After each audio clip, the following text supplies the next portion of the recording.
Hello listeners, this talk is in response to MilanBanditos. I hope I have pronounced that correctly. Apologies if I haven't. He and I had a rather interesting exchange of comments under a video by Millennial Woes. So those comments, his last comment in particular, served as inspiration for this talk. So thanks for providing the inspiration for this talk, MilanBanditos. And the talk was about whether or not technology would save us and the future of global civilization. So what I'm going to do in this talk is two things. Firstly, I will outline what MilanBanditos wrote, and then secondly, I will respond to that. So the first thing that he said to me was that he thinks that a world without wise people would be a world in which technological progress will be much slower, if not one in which it would come to a halt. Then he went on to outline four possible scenarios he can see for the world. Two of them are non-technological and two of them are technological. So the first scenario is one in which there is a one world aristocracy ruling over brown people. Essentially, white people eventually disappear, and there's a mass of poor, stupid brown people basically being ruled over by one world aristocracy. And he thinks that's fairly unlikely. He doesn't elaborate on it really.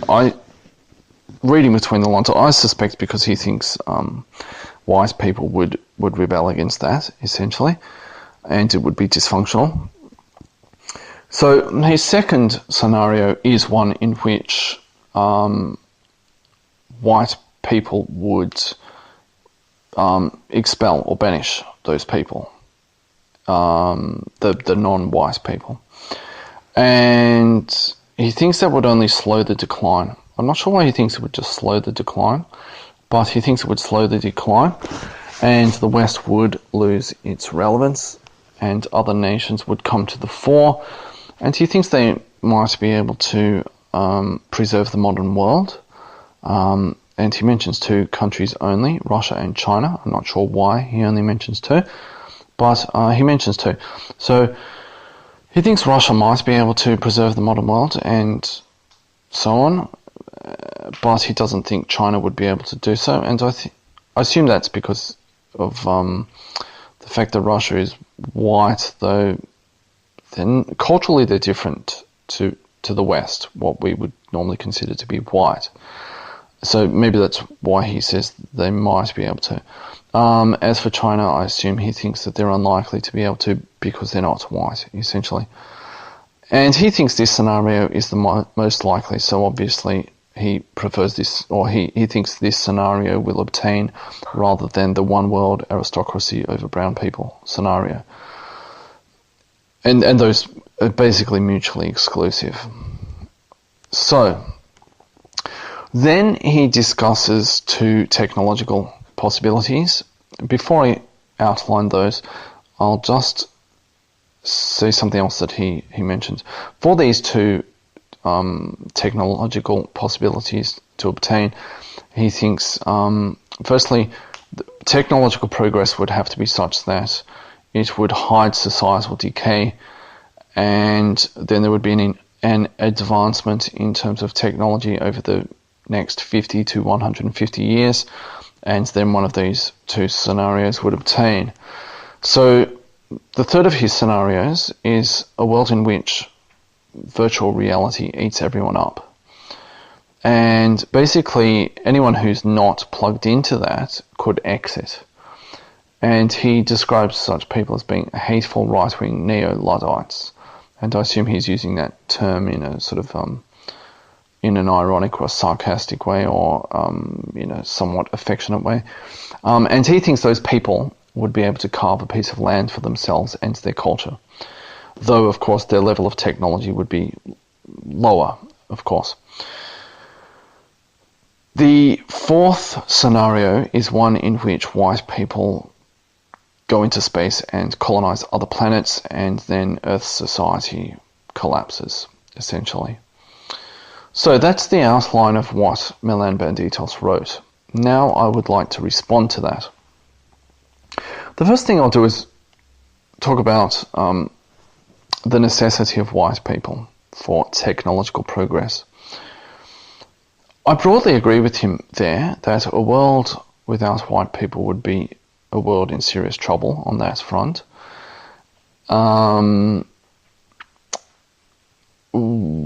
As to what percentages would be required, I'm not entirely sure. I think nations that are not majority white are probably going to be in big trouble, especially nations that go from not being white, from being white to being minority white. I think those countries are going to be in big trouble, generally speaking. As to what majority of white people would be required, I can't exactly say. I think that would largely depend upon the mix of other non-white people. So obviously a country that has, say, 50-50 or 51% white and 49% East Asian is a very different country to one that is 51% white and 49% African, for instance. So, you know, it would depend to a large extent upon the non-white people involved, either in particular countries or in the world overall. I think a more African world is going to be a worse world. You know, more Asian world, not as bad, basically. Now, some people, particularly in neo-reaction or on the right, think that the torch of civilization is going to be passed to East Asia and specifically to China and the Chinese, and everything will sort of roll along, everything will be okay. Much like MilanBanditos, I'm skeptical that that's going to happen that way. Firstly, because of their history. You know, the Chinese will always go on about their 5,000 years of civilization, and, you know, Western civilization is really young. To which I reply, well, you know, it's a bit like the Chinese are a bit like that kid who starts his school project 3 weeks before it's due, and still gets a C. And Western civilization is sort of like the kid who does it the night before and gets an A, basically. So I'm not really convinced for that reason, and also because I've lived amongst them for 8 years, and they seem to oscillate between being blind rule followers and blindly obsessed with hierarchy and or social order and all of this kind of stuff, to complete pandemonium, complete chaos. When no one's looking, all hell breaks loose. And people do the most irrational things. I don't want to go into a whole digression about that, but nevertheless I'm skeptical about the ability of the Han Chinese to pull anything off if the West fails. Having said all of that, whilst I believe that it's probably necessary to have white people, quality is important. I don't think any white person will do. But this has been on my mind very much recently, since I've been in Australia. I've been to a few places where I would say the quality of white people has not been very good. I've been to regional Australia, and some parts of regional Australia are in complete freefall. And I'm going to make a talk about this soon. But basically, some parts of regional Australia are in complete freefall in terms of the quality of the people, both genetically and culturally. And if that's the future, then we're all in very, very big trouble. And to some extent, at the moment, it is the future, because the smart people, you know, the people with IQs of 130, who are pursuing their careers in inner city Melbourne or inner city Sydney, they're not having kids. It's all the white dindus essentially who are pumping them out. So, you know, I'm very concerned about the proliferation of white dindus, and this is a point of departure for me with the white nationalists, in that I don't think the answer to the question is white people. I think the answer to the question is the right kind of white people. So that's something I think we need to consider. All right, now the scenarios. The first scenario, that was the world aristocracy ruling over a mass of brown people. I think this is also unlikely to work because I think there are going to be a couple of big factors in the future. Some of the projections I've seen for world population have the world population at 11 billion people by the end of this century, and 4 billion of those being African. I don't think the world is going to be able to sustain 11 billion people. I don't think the world is going to be able to sustain 4 billion Africans. I don't think Africa is going to be able to sustain 4 billion Africans. I think the world is going to face a cross of death in terms of resources. And what I mean by a cross of death is a point at which the demand outstrips the supply, or outstrips our ability to come up with replacements for certain things. And this may be localized or it may be general, but I think we're going to run up against a cross of death in this regard.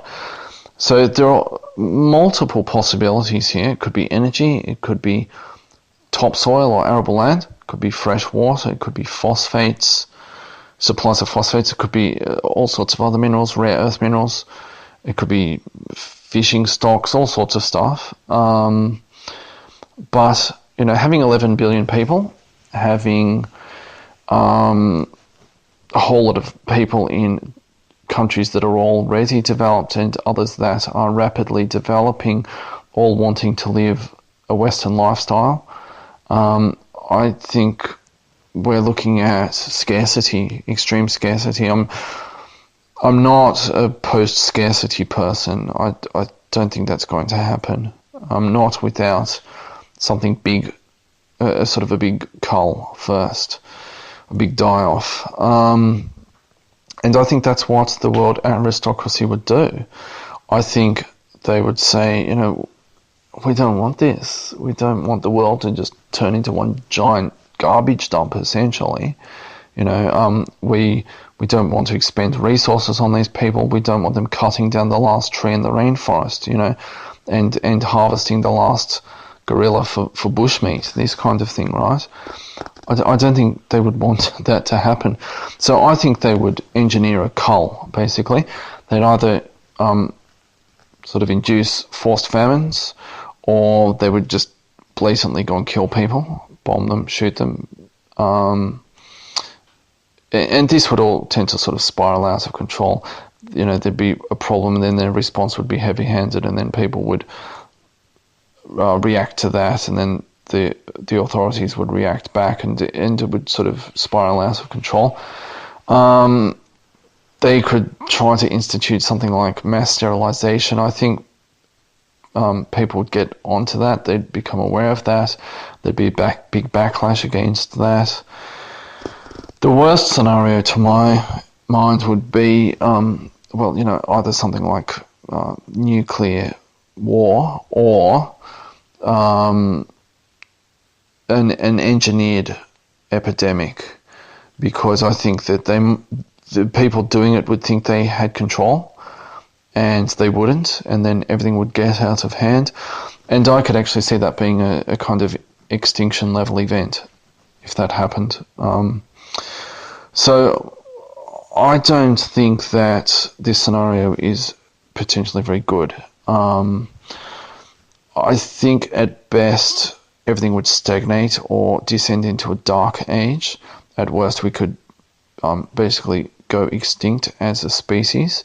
And even in the scenario where things sort of decline and we go into a dark age, I think we have one shot at this, because if we imagine the world in the West prior to the Industrial Revolution, so say from the mid 18th century and before then, most energy that we used, there were limits on a lot of things in terms of technology because of the energy requirements. And there were limits on the amount of energy we could get, because most energy was produced in one of only a handful of ways. Pardon me. It was either through muscle power. You had to grow crops, feed an animal, or feed a human, and then it was muscle power. Or you could burn trees or charcoal. But there was very labour intensive. You had to cut down the wood. You had to then cut it up and so on. So it was very labour intensive, and the yield in terms of energy was quite considerably lower than what we have nowadays. There were some things like water mills and wind mills, but basically everything was what a human or an animal could do, what they could move.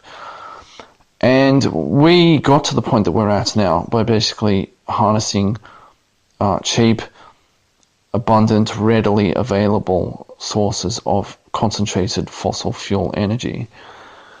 And we've used up all the stuff that's really easy to get at. And if we go back to, say, where we were in 1750, then we're not going to have access to that really easily accessible energy.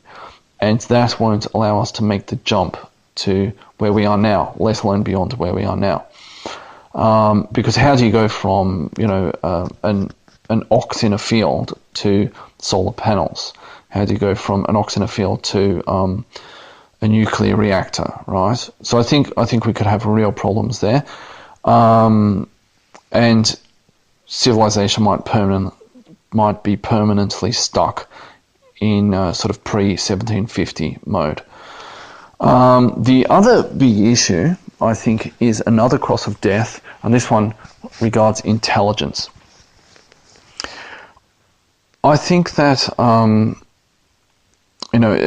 sort of a non-technological world, so where there's no artificial intelligence and automation and so on. In that kind of world, and where white people are diminishing as a percentage of the population, we may get to the point where the load upon the smart people is too great. So the ability for those people to sort of prevent chaos or entropy or whatever is too great, and we may cross that cross of death, essentially. Now, why do I say this? Well, imagine a scenario right now where there's a country that has a mean IQ of 100, and that's pretty much white countries at the moment, a mean IQ of 100 approximately.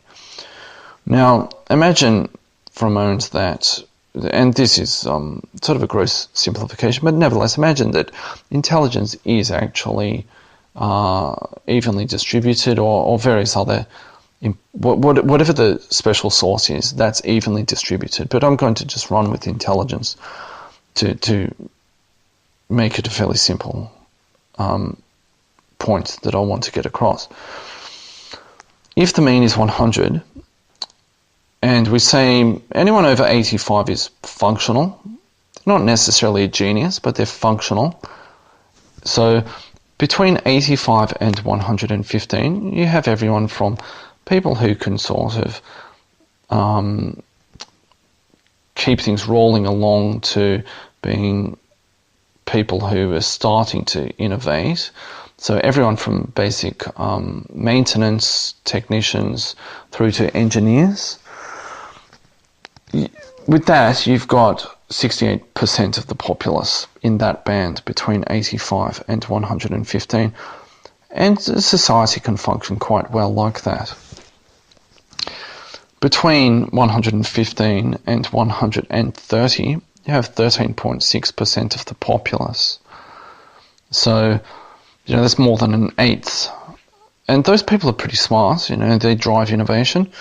And then above 130, and now you're talking about really smart people, you're looking at more than 2% of the population. And importantly, the people who are sort of a net drain upon the society, people who are dysfunctional in one way or another, so people who are below 85 in IQ, they're only 16% of the populace, so 1/6 So you basically have 5/6 of functional to very functional people, and you have 1/6 of dysfunctional people.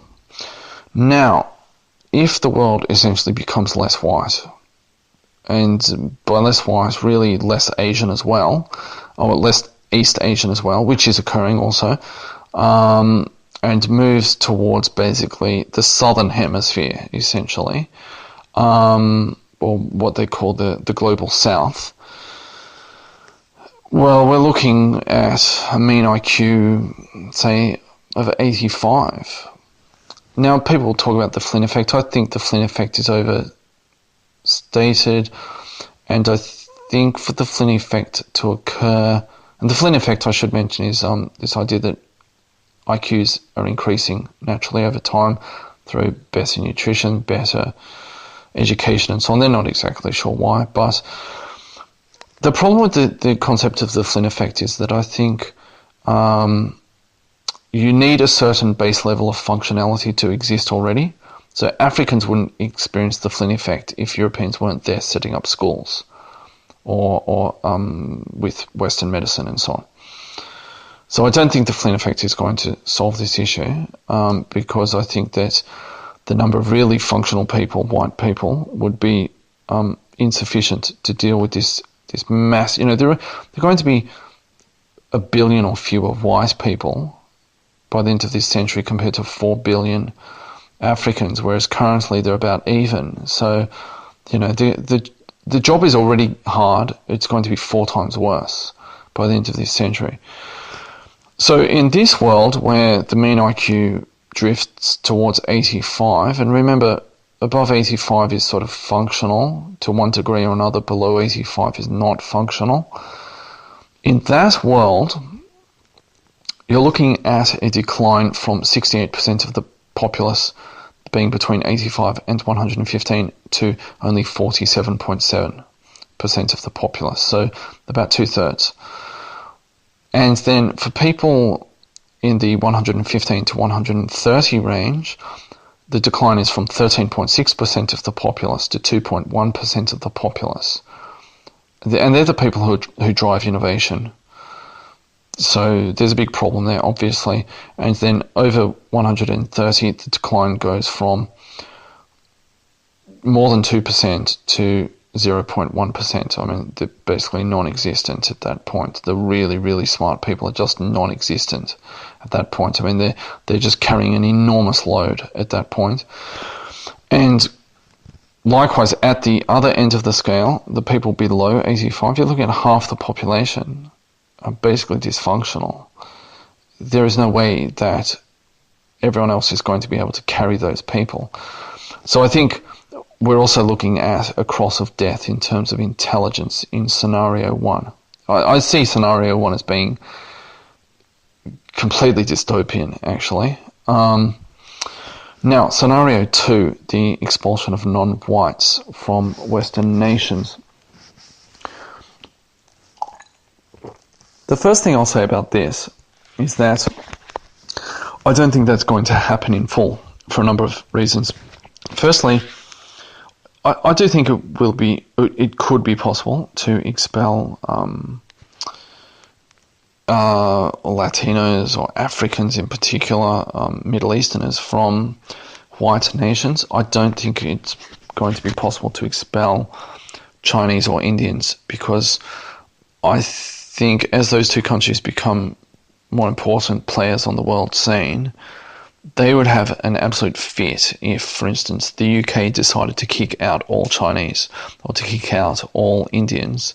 China or India would not respond well at all to that possibility. So I don't think Western nations would do that to those people. I think they wouldn't want the ensuing world war. Also, I don't think there would be broad support for that, actually.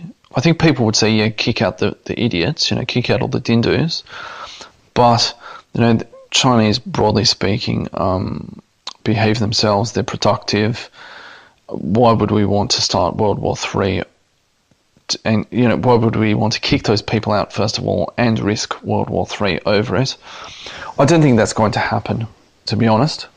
But as I said, though, I think other groups would be kicked out. I think that process would be destructive and bloody. And I think it would have real potential to cripple the West in doing that. The expulsion of Hindus of various stripes would really put the West behind the eight ball, I think. And of course, there's also the possibility that China could then pounce upon the West in that situation. I don't think white nationalism would come without costs or potential consequences. But I do think that that's quite likely. I think people are getting really fed up with Hindus of one kind or another, and I think that's coming. But it is going to be destructive. Now, as I alluded to earlier, I think there is a problem with a proliferation of white Hindus also, and I think that's going to need to be addressed. In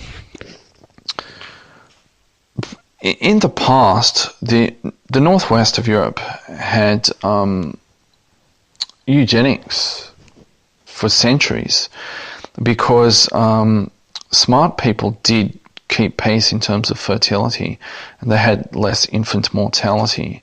So over time, northwestern Europe became more eugenic, became smarter. And there was an effect whereby the aristocracy, because they didn't tend to divide their ancestral lands amongst their offspring, if they had multiple sons, the second or third or fourth son might get a really good education, he might get a little bit of money, but basically he was on his own after that. And a lot of what drove the Industrial Revolution, particularly in the UK, was this sort of these very wealthy people falling down, losing their station essentially because they were the second son or the third son or so on. And you can actually go back in the case of a lot of famous people in the 19th century in the UK, you don't have to go back very many generations before you find some sort of aristocratic lineage there. So there was a eugenic effect there because smart people were having lots of kids and they were educating them and so on. And poorer people were as well, though they just couldn't keep them alive, basically. And so over time, those countries became smarter, and we're seeing the reversal of that now, and we have been for some time. And we're going to need to address this issue at one point or another in terms of the Hindu underclass of white people, because they're going to become a massive drain upon resources. They already are, and they're going to cause trouble. They already are, and so on. And if the West wants to remain relevant, it's going to need to address that issue. All right, scenario 3. This is the one where virtual reality eats everyone. I'm actually doubtful of the degree to which this would occur, really, because I think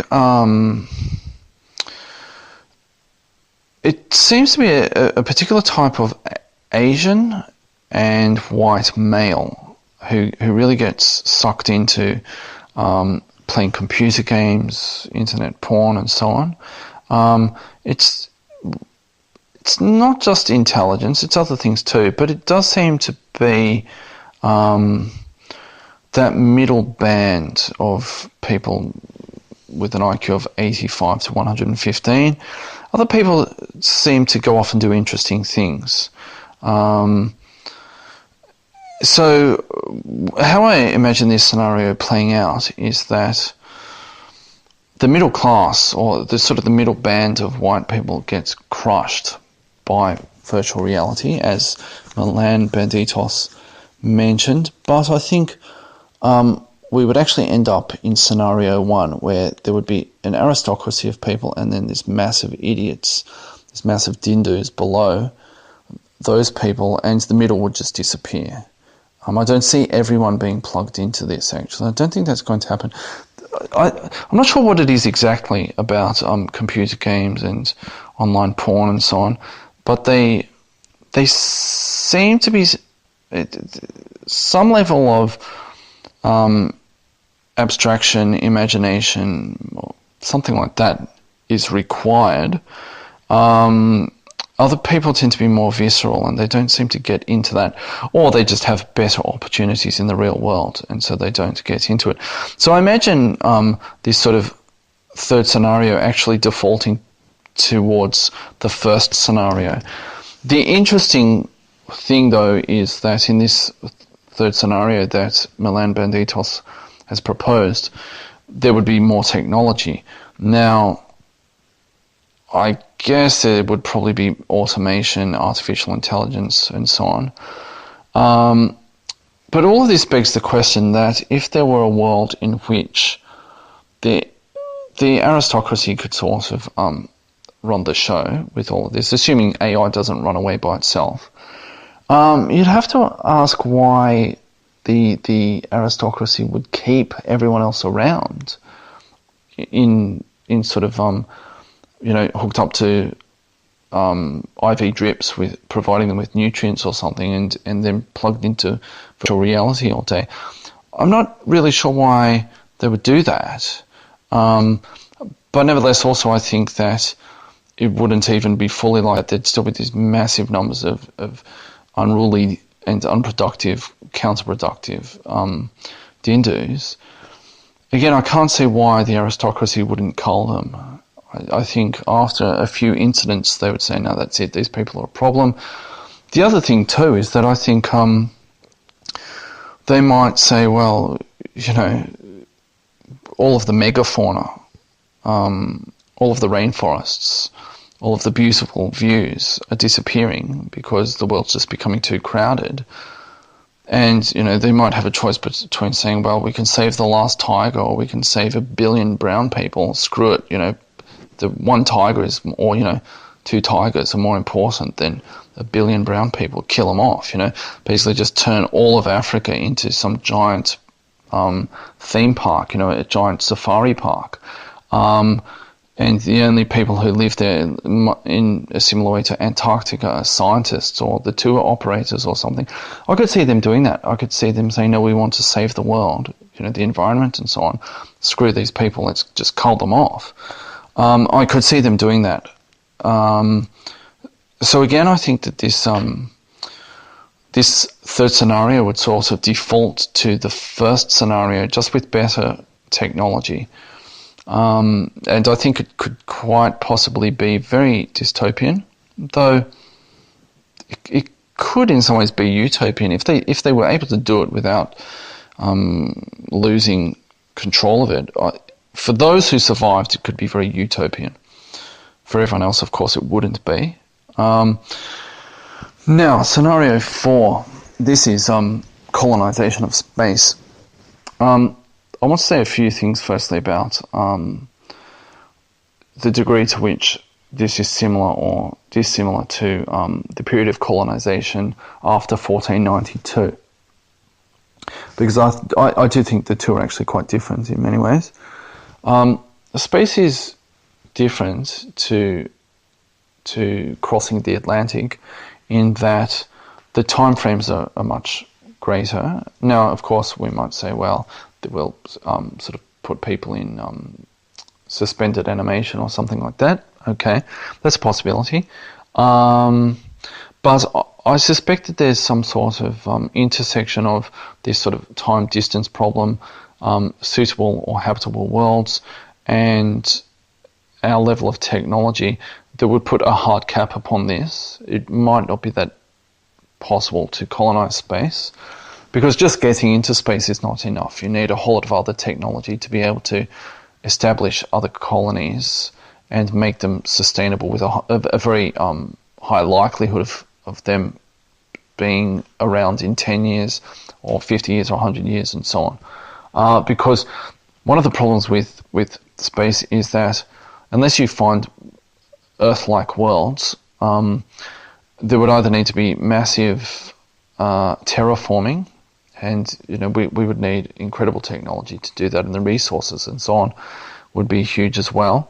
Or we would live constantly on the edge of peril, because when people arrived in the New World on the shores of North America, they might starve to death over a winter. That's how people might have died if things had really gone wrong. But that's a process that could take months, and some people might still have survived.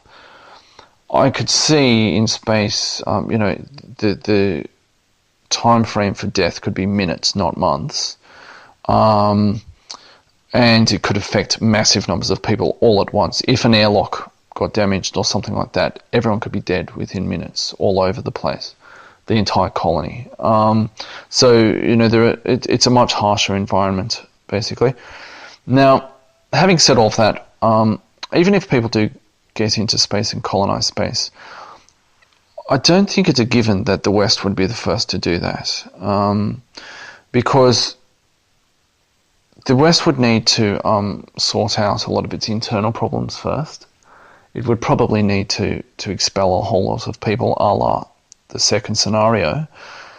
But the problem there is that it could really weaken the West in doing so, and put the West sufficiently behind other places such as China, that even if China couldn't colonize space, they could do one of two things to the West. They could either prevent the West from colonizing space, there could be a kind of a new Cold War in a sense there, or they could demand some kind of joint ventures. So I think anyone who thinks that the white race is going to break out into space and then they're away, the horse is bolted, I would say not to get too excited too soon with that.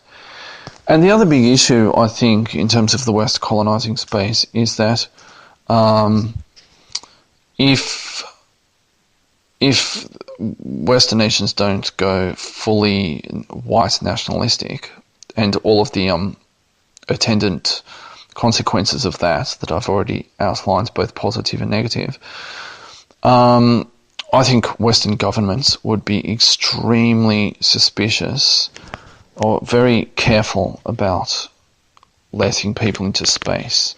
If it's not going to be a matter of Elon Musk just saying, well, I don't care, I'm just going to send a rocket into space. They wouldn't let him do that. They wouldn't, just because he would basically be circumventing their authority in doing that, and then all bets would be off at that point. They wouldn't have any authority. That's the whole point about authority. You have to be able to enforce it. They have to be willing to enforce it. So I think, firstly, the kinds of people who would want to go into space, as much as libertarians or conservatives or whatever sort of fantasize about this, I don't think many would go into space. And in the case of libertarians, I think the average libertarian wouldn't have his act together enough to be able to undergo the training and so on in order to do it, and might not be intelligent enough or have the right technical skills. I know lots of libertarians like to think of themselves as being like that, but they're not.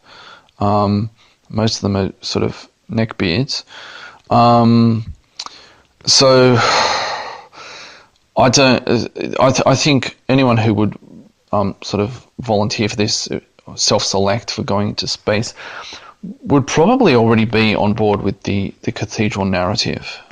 And if they weren't, they would be filtered out in the early stages of the selection process. Because I don't think Western governments, because they've probably read the science fiction, they've probably read how various white nationalism movements or libertarians or whomever have this idea that they're going to escape into space and the Earth government is not going to be able to do anything to us. They'd be aware of that, and they're not going to just let that happen. It would have to happen without them having enough control to prevent them. But what are the two scenarios where that happens? Either Say the US government has completely lost control, in which case it's a free-for-all. Well, no one's going to be sending rockets into space if there's a civil war or, there are Hindus roaming the countryside. That's the first thing. Secondly,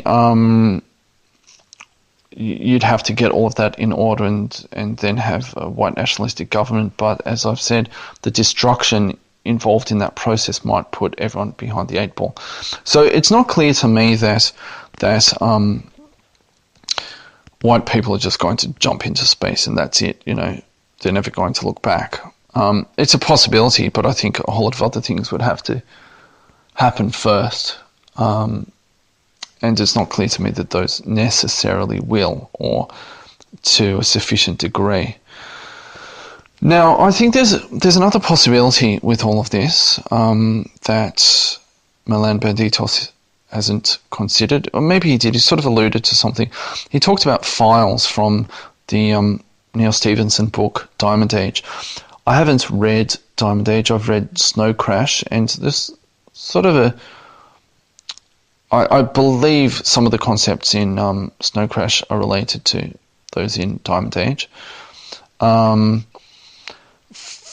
reading the Wikipedia entry, it seems like the files in Diamond Age, there are 4 of them. 3 of them are basically ethno-nationalistic. And then there's the 4th one. The 4th one is the Anglosphere, which is sort of multiracial. So I'm not sure if he's talking about that with regard to what I'm about to suggest. But I think there might be some possibility of exit that doesn't necessarily require anything more than what we have right now. We could do it right now. With people forming functioning city-states that would be more like republics of equals, highly discriminatory in who they admitted and so on, and sort of harsh in enforcing laws and punishment and so on. But basically republics of equals rather than aristocracies over masses of idiots. So think of Singapore on steroids, or charter cities, seasteading, this kind of stuff. I think these are possibilities. Now, of course, as to whether they're sustainable in the long run, maybe not. They would have all sorts of issues in terms of acquiring resources, fending off refugees and other people trying to get in, the degree to which other governments would recognise them or wage war upon them and that sort of stuff. But nevertheless, I think it's possible that they could exist, and they could be a kind of IQ magnet. And then I actually think they're probably the best chance of people getting into space, for instance. I think there would be a precursor to that. Now, I think these places would in many ways be like Singapore or some other cities that are sort of they're multicultural, but in another sense they're not. There's a new culture. Singaporean culture is not Chinese, it's not Indian, it's not Malay. It's not even the white people who live in Singapore. It's something else entirely, and it's sort of, I can imagine over time, if Singapore does exist for another 100 years, Singapore could be something completely different to any of its current constituent parts. It could be sort of, there could be a new culture that arises, a new race, essentially. And this is sort of in the NRX, in Neo Reaction, this is the TechCom wet dream, really, sort of multiple Singapores, or Singapore writ large around the world. This is the TechCom wet dream, and I sort of fall into this a little bit, though I also have reservations about cities. But nevertheless, as I mentioned with regard to scenario 2, I don't think all non-white people will be expelled from the West. And I don't think that's even necessarily a problem, as long as you have smart people and you don't allow them to form ghettos and you pretty quickly assimilate them again, this is where I depart with the white nationalists. But broadly speaking, I think the concept behind immigration in places like Singapore or in places like Australia even is fairly functional. I don't think whites and Asians necessarily have to be opposed to one another in these places. In many cases, they share similar values in terms of education and the things that interest them, and they have disdain for Hindus of all types. You know, white people, these sort of upper middle class or upper class swipples in technology and so on, they often regard the yokels in the hinterland with a certain level of disdain. The same is true of the equivalent people in Asia. They really dislike Asian Hindus. So I could actually see these people getting along quite well. And there's already a fairly high level of interbreeding between whites and Asians. You know, I'm a case in point. And I could imagine this whole new sort of race and culture of Eurasian people who are highly functional. You know, I could imagine Vancouver or Sydney being a kind of neo-Singapore, or Singapore or Hong Kong being neo-Sydney, neo-Vancouver, or, you know, these places could kind of blur, or something. These charter cities or seasteading communities could arise. They could be like that. You know, Silicon Valley is kind of like that. I could see these places as being quite functional, actually. So, you know, I think this is a fifth possibility. I don't know, maybe MilanBanditos would disagree with me upon that, and he thinks that wouldn't work, but I don't know, maybe it does, maybe it doesn't, but I think it could work.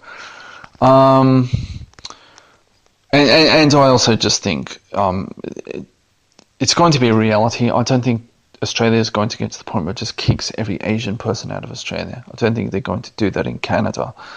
I think even in the US or the UK, they're going to have so many other problems on their hands. The last thing they're going to want to do is bring China down upon them. If they're dealing with, you know, Hindu insurrections, they're not going to want to bring China into the mix by kicking Chinese people out, for instance, or India as well. So, barring my fifth scenario, I think at the moment I would put even money on the sort of 1/3, scenario 1/scenario 3, which I think are quite similar. The difference is in terms of the level of technology. I would put even money on those versus scenario 2 at this stage. I don't know. I think it's hard to say what's going to happen. Scenario 4, I think, would have to come after the others. Now, as I mentioned, scenario 1, I think, is really, really dystopian, and it really worries me. And I think scenario 3 could go that way, or it could potentially lead to some sort of utopia. Humans don't have a very good track record with creating utopias, though, so I imagine scenario 3 could end up quite bad, just like scenario 1. Scenario 2, I think, would sort of sort things out, though it might end up being a Pyrrhic victory, really, if the West permanently fell behind China and others. I don't think that would be a really victory for white nationalists. You know, China could swoop in and do all sorts of stuff. I think white nationalists need to be really careful about this idea of race war now, or kick out all the non-whites. You know, we can do it, this kind of thing. I think there are all sorts of unintended consequences that could be really bad if they really insist upon doing that kind of stuff. And as I mentioned, they'll need to address the white Hindu issue as well at some point, regardless of whether they do or don't kick out non-white people. Having said all of that, I do think one way or another within the next century we're looking at a lot of conflict, a lot of bloodshed, big social upheavals and so on. I think the big question going forwards is the Dindu question, because we're going to have to address it. We're not going to be able to live in a world of 11 billion people, 4 billion of whom are African, and then however many others are from other sort of quasi-Dindu places. We're not going to be able to do that. The world is going to be one giant smouldering garbage heap if we do that. And everyone's going to be at each other's throats constantly. Something will have to give. I think eugenics is going to come back in a big way. I'm not opposed to eugenics if it's in the sense of changing incentive structures. I think it's in some places for them to turn this around, so they're going to have to institute fairly crazy stuff. And I'm glad that I won't be one of the people making those kinds of decisions about, do we save civilization by, just doing something really crazy to a whole bunch of people, killing them off or mass sterilizing them or something. I think that's probably getting to where the US and parts of Europe are at. I think there's no good solution from this point forward. I think countries like Australia are not anywhere near that point. I think they just need to change the incentive structures so that things will right themselves. I think they can do that. I think that's quite possible. Hopefully they will. They won't, they'll be able to witness what happens in other places and say, right, we don't want to get to the point they're at, so let's do something about it now while there's still time. Who knows? But I guess my biggest concern in all of this is some sort of extinction level event or some sort of civilizational collapse event where people think they know what they're doing by going and culling a bunch of people, and then it gets way out of hand. Or conversely, not addressing the issue, and then just this brown tide just kind of washing everything away, essentially washing civilization back to whenever, probably well before 1750, but certainly no later than 1750. Now, in terms of whether I think technology will save us or not, I'm ambivalent about technology. I don't think technology is the issue.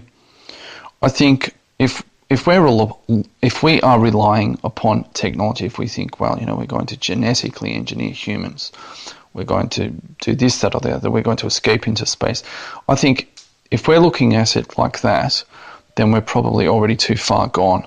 I think this is an issue to do with imagination. It's an issue to do with philosophy. It's an issue to do with political and cultural objectives and will. We can do these things. We can do what's necessary. We just need to actually say that we're going to do them and then just do them. That's the problem. Technology is neither going to be our savior nor our downfall necessarily. And as I mentioned, I think in some places it's getting to the point where push is going to have to come to shove. In other places, there's still some hope for a sensible solution to all of this. So that's basically it. I know this is a really long talk at this point. How long is it? It's almost an hour. So hopefully this has been thought-provoking, and I hope this has answered MilanBanditos' questions and so on. Let me know what you think, and as always, thanks for listening.